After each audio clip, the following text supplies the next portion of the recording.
She showed a little kindness to a customer and got fired for it. But the very next day, she walked back in as the boss. Megan wasn't looking for trouble. She never was. She wasn't the type to stir the pot or challenge the system. She just showed up, did her job, and treated people right. That's how she was raised: simple values, work hard, respect others, and don't make noise when things get ugly. But sometimes doing the right thing does come at a cost. And Megan was about to learn that firsthand.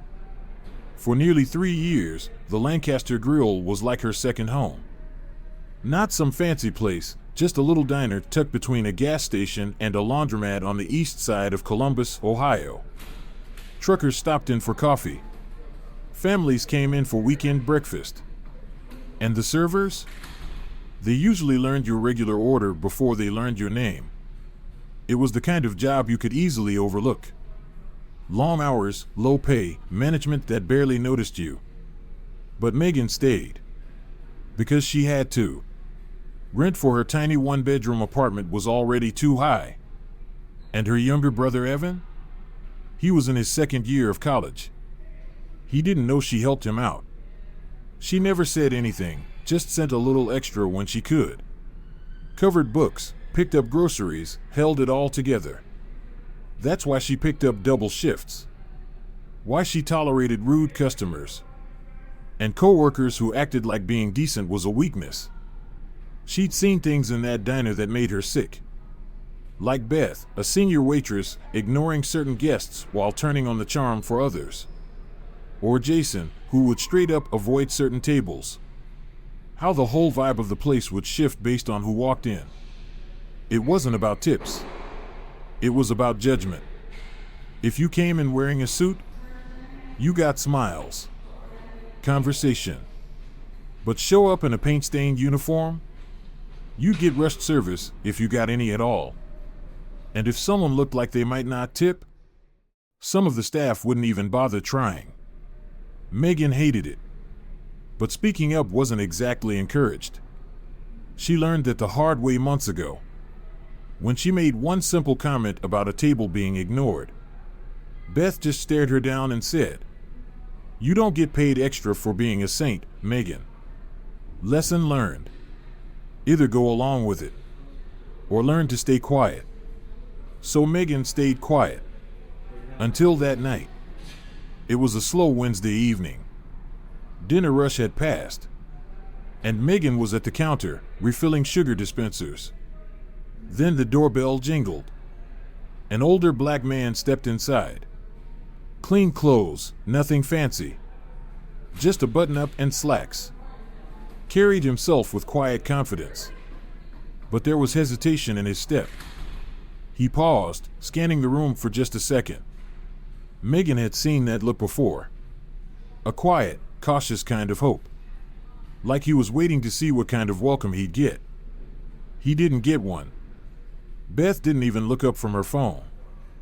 Jason glanced over, locked eyes with the man for half a second, then turned back to his conversation like nothing happened.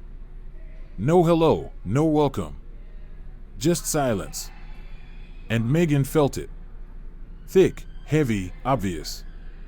That wasn't an accident. It was a choice. She thought about doing what was safe. Just staying quiet like always. But then she looked at the man again. The way he stood there, just waiting. Like maybe, just maybe, this time someone would prove him wrong. So Megan made a choice too. She wiped her hands, grabbed a menu, and walked right over. "Evening, sir," she said, voice calm but kind. "Just you tonight?" He looked up, met her eyes, and for a moment his whole face softened. "Yes, ma'am." She smiled and motioned to a booth by the window. "Follow me, this one okay?" "Perfectly fine," he said. She handed him a menu, pulled the pen from behind her ear. "Can I start you off with something to drink?" "Coffee," he said. "Black." "Coming right up." Megan poured the cup herself. She could feel Beth's stare. She knew Jason was watching too. But she didn't turn around. She set the cup in front of the man, and he glanced around the room, then back at her. "You the only one working tonight?" he asked, voice low. "And Megan?" She knew exactly what he meant. She glanced over at the others. Beth was already whispering something to Jason, both of them smirking like they were in on some inside joke. "Feels like it sometimes," Megan said softly. That made the man chuckle. He flipped open the menu and started scanning. "What's good here?" Megan tilted her head. "Depends what you're in the mood for. If you want something filling, the pot roast is fresh. But if you're asking for my favorite, go with the grilled salmon." He raised an eyebrow, amused. "That so?" She nodded. "Promise you won't regret it." He smiled, small, but real. "Salmon it is." Megan jotted it down with a quiet great choice and turned toward the kitchen. Just as she passed the counter, she heard Beth mutter loud enough to land. "She's wasting her time." Megan clenched her jaw but didn't stop. By the time she punched in the order and brought back a refill of fresh coffee, the air had shifted. It was subtle. Beth's eyes narrowing. Jason glancing back and forth between Megan and the booth, like he was waiting for her to mess up or say the wrong thing. Even Tom, the manager, had peeked his head out from the office, scanning the room with that tight-lipped expression before slipping back behind the door. And in that moment, Megan knew. She had put a target on her back. She just didn't know how big it was. The next morning, she barely slept. Beth's comment, Jason's smirk, Tom's expression. They all played in a loop in her head. Still, she told herself she was overthinking. She had done nothing wrong. If anything, she'd done what any waitress was supposed to do. Treat a customer with decency.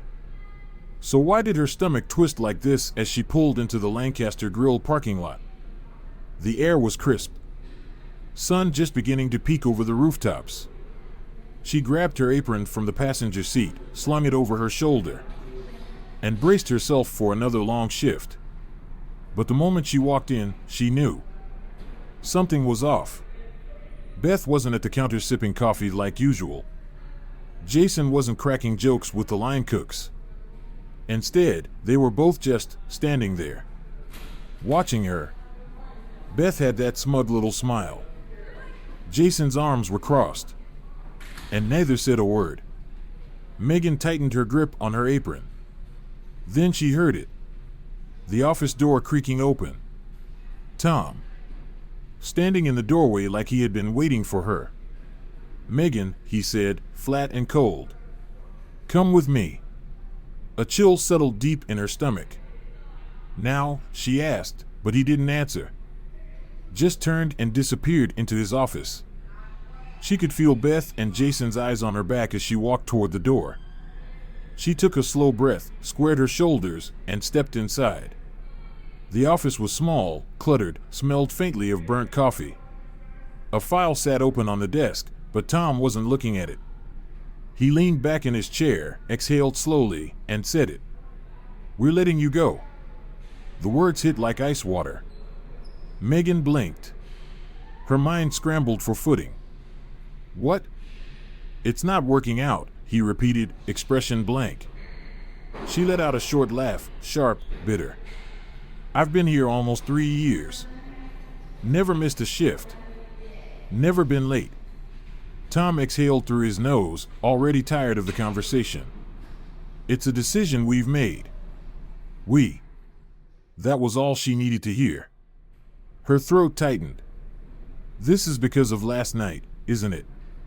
He didn't say yes. He didn't have to. His silence said everything. Heat rose to her face. "So I get fired for treating someone like a human being?" Tom just tapped his fingers on the desk. "You can pick up your final check next week." That was it. No warning. No explanation. Just gone.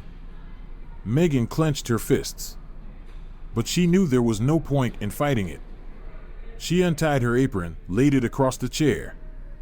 As she reached the door, she paused and turned back. You know this isn't right, she said quietly. Tom didn't even blink. She stepped out into the dining room. Beth was still standing there, same smug look on her face. Jason was pretending to wipe a table, but he was practically glowing. They had been waiting for this. Megan's face burned, not with shame, but with rage. She wanted to say something. Wanted to tear into them, call out their pettiness, their cruelty. But she didn't. She wouldn't give them the satisfaction. She lifted her chin, walked straight past them, and pushed through the front door into the cold morning air. For the first time in 3 years. No job. No paycheck. No plan B. She got into her car, slammed the door shut, and gripped the steering wheel so hard her knuckles turned white. But that fire in her chest? That wasn't defeat. It was something else. Something that hadn't fully taken shape yet. But it would. Very, very soon. Her breath came in short, sharp bursts. How was she going to pay rent now? How was she supposed to help Evan with groceries like she always did? How was she? Buzz. Her phone lit up. She ignored it at first, still staring blankly through the windshield, her mind spiraling. Then she glanced down. Unknown number. She hesitated. Then, with trembling fingers, she picked up. Hello? A calm, deep voice came through the line, familiar, grounded. Megan, this is Richard Lawson. She frowned. I'm sorry, who? The man you served last night at Lancaster Grill. Her breath caught in her throat. She straightened in her seat. Oh, yes, sir. How can I help you? There was a pause. Then Richard said something that stopped her cold. I heard what happened. Megan's stomach dropped. Of course he had. Word moved fast in places like Lancaster Grill. Yeah, well, she muttered with a bitter laugh, maybe I should have just ignored you like everyone else did. Richard's next words made her go completely still. That's exactly why I'm calling. Because this wasn't the end of Megan's story. It was the beginning. Her grip on the phone tightened. She had no idea why this man, just a customer, or so she thought, was calling her the morning after she got fired. Her heart pounded. I'm sorry, she said carefully. What do you mean? There was a pause. Then, steady as ever, Richard replied. I wasn't just there for dinner last night, Megan. I was there to see how my employees treat people. She blinked. Your employees? I own Lancaster Grill, he said, simply. For a second, the words didn't register. She sat frozen, breath caught somewhere between disbelief and shock. I'm sorry, what? You heard me. Megan pressed her fingers to her temple. So you're telling me you own the place? Yes. And last night, I was doing what I always do. I make unannounced visits to my restaurants. No warning, no clipboard. Just me, blending in as any regular customer. That's how you find out what's really going on. Megan's chest tightened. And what exactly did you find out? Richard sighed. That I've got a serious problem with my staff. She let out a dry, humorless laugh. Yeah, no kidding. Then came another pause. How long have you worked there? He asked. Almost 3 years, she said quietly. Never missed a shift. Never been late. I keep my head down, do my job, and treat people like humans. She exhaled, voice tinged with frustration. But apparently, that's grounds for getting fired now. That's exactly why I'm calling, Richard said. Megan furrowed her brow. I don't get it. Then his voice shifted, deeper, firmer. I let them fire you on purpose. Her heart dropped. You what? I had to know, he explained. If what I saw last night was a one-off, or if it was a pattern. I wanted to see how they handled the situation without interference. He paused. And now, I have my answer. Megan shook her head, stunned. So you just let them throw me under the bus to make a point? I know it wasn't fair, Richard said. But now I know exactly who can't be trusted to represent this business. Her pulse pounded in her ears. So, what does that mean for me? His tone shifted again, this time full of certainty. It means I need someone I can trust.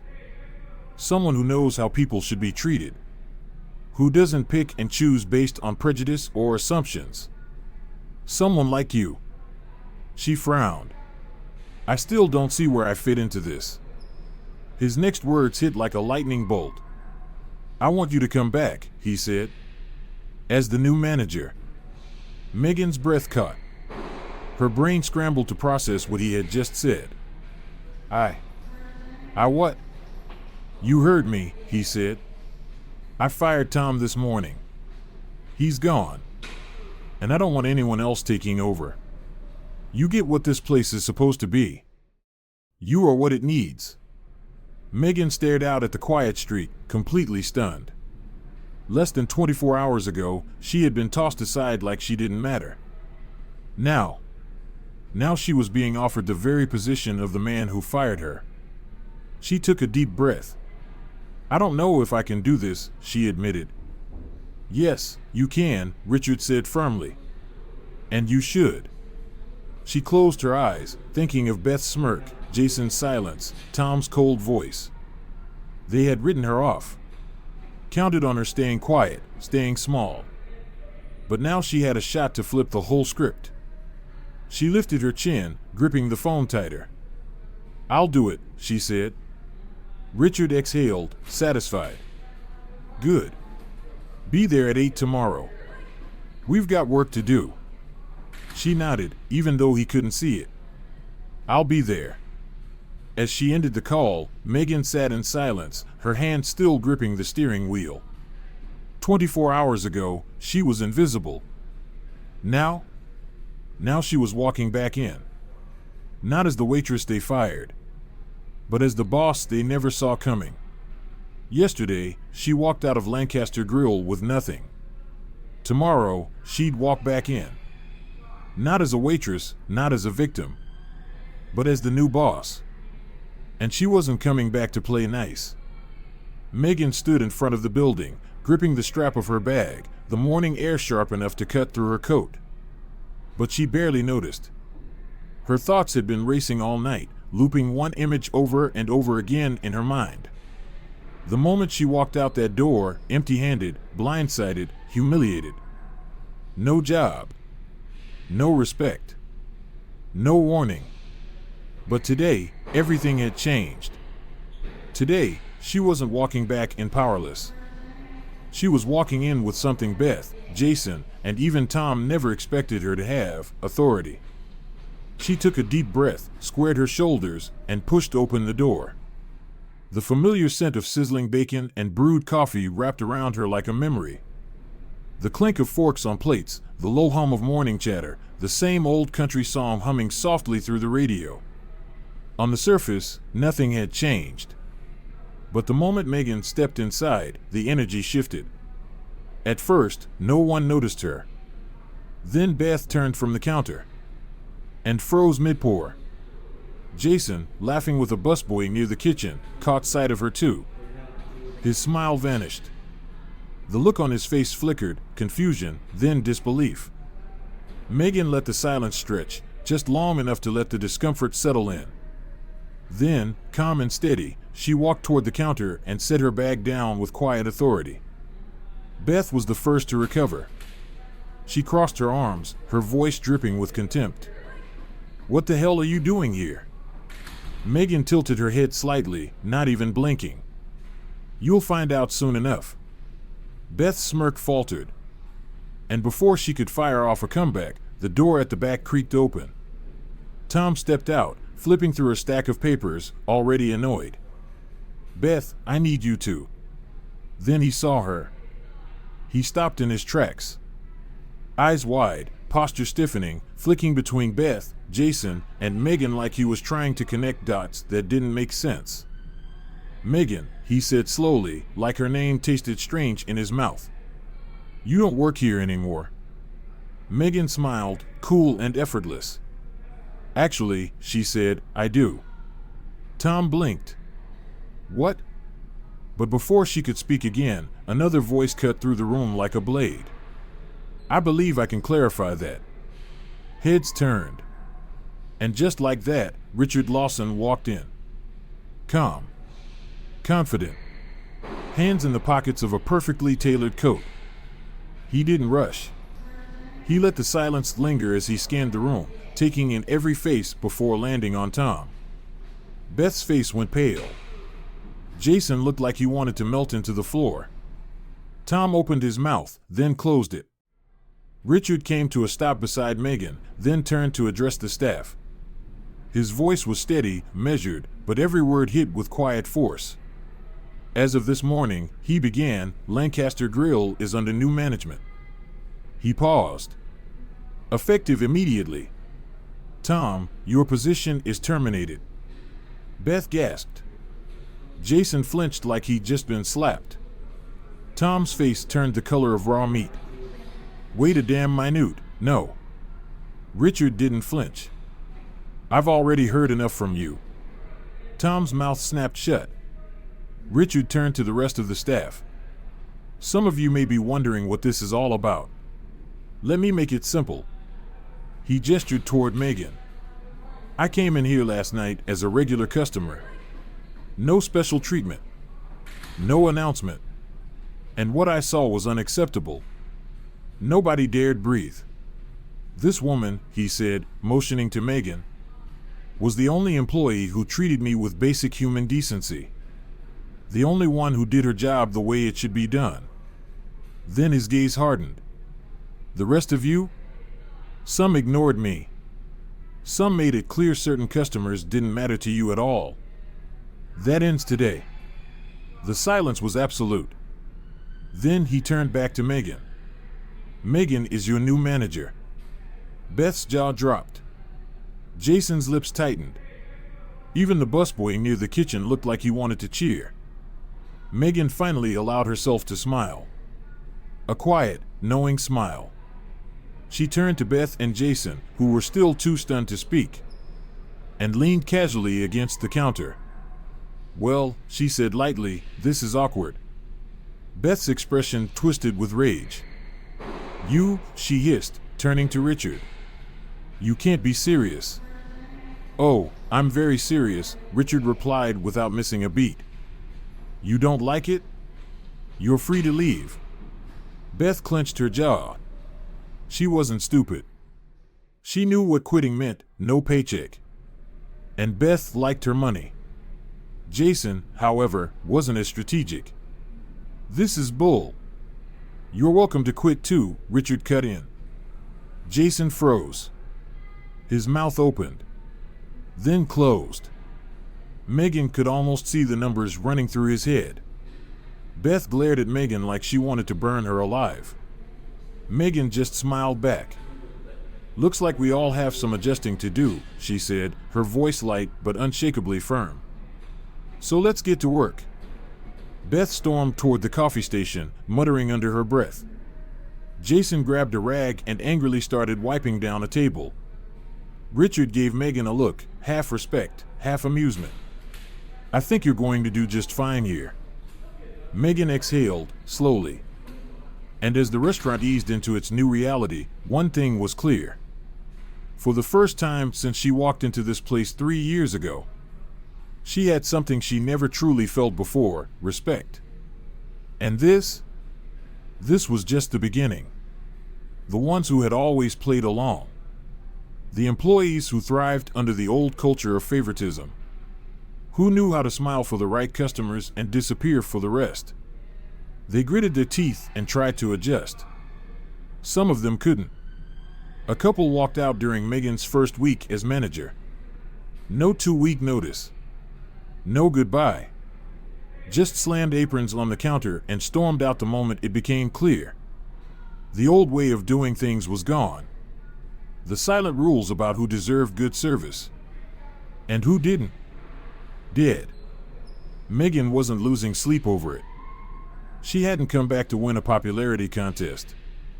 She came back to make things right. In those first days, she didn't make big speeches. She observed, watched carefully. She noticed who actually cared about the work, who resisted every small change, and who just needed a little encouragement to step into something better. And slowly, the shift began. The kitchen staff, who'd always kept their heads down and mouths shut, started speaking up, offering new ideas, calling out unfair routines, stepping into their roles like they finally mattered. The younger servers, the ones who used to mimic Beth and Jason, now began watching Megan instead. One night, while she was wiping down the counter, Noah, a college kid who worked nights as a busboy, approached her. His voice was cautious. "You really got rid of Tom because of that?" Megan looked up. "Because of what?" "For being a jerk to customers," Noah said, like he half expected to be shut down for even asking. "I mean, we all saw it. But I didn't think anyone actually cared." She put down the rag and met his eyes. "I care." Noah hesitated, then nodded. "Good." It was a small moment, but it meant everything. And that was how it started. Not with grand announcements, but with one moment of truth after another. The vibe of Lancaster Grill began to evolve. Not overnight, but day by day, hour by hour, it changed. Customers who had once been ignored started coming back. They smiled when they saw Megan at the counter. Not out of politeness, but recognition.